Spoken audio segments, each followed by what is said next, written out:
My boss stole my years of work. I quit and created a better company from his old clients. Inside. This happened a few years ago. I was working as a lead designer for a small digital marketing agency. I'd been with the company for 8 years, starting as an intern and working my way up.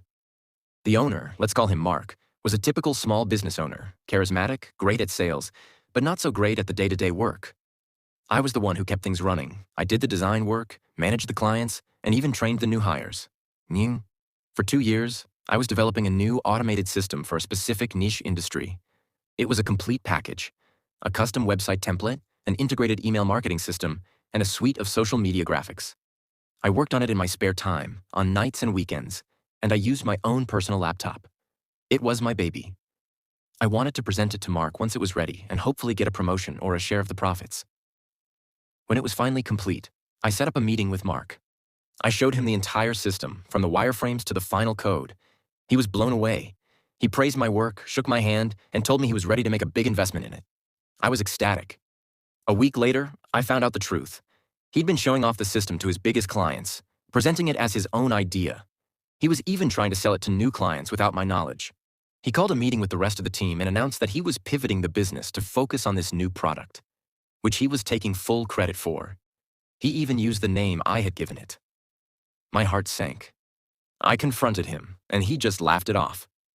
"It's for the good of the company," he said. "We're all a team here. You'll get your bonus, don't worry." I didn't want a bonus. I wanted the credit and a fair share. I realized he was never going to give it to me. So I went home, cleaned out my desk, and started my plan. Over the past 2 years, I'd built a fantastic relationship with all of our clients. I wasn't just a designer. I was their point of contact, their problem solver. I was the one they trusted. I didn't send out an email blast or call everyone at once.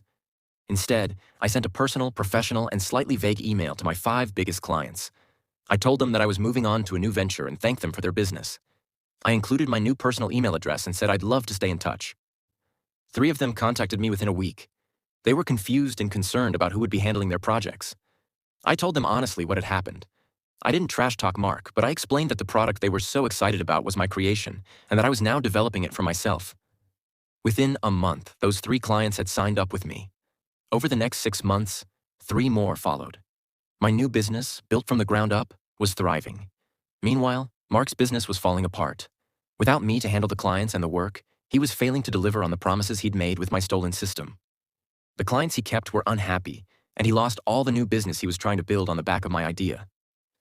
The last I heard, he'd had to sell a portion of the company to stay afloat. The best part? I'm now a direct competitor, and his former clients refer new business my way. He stole my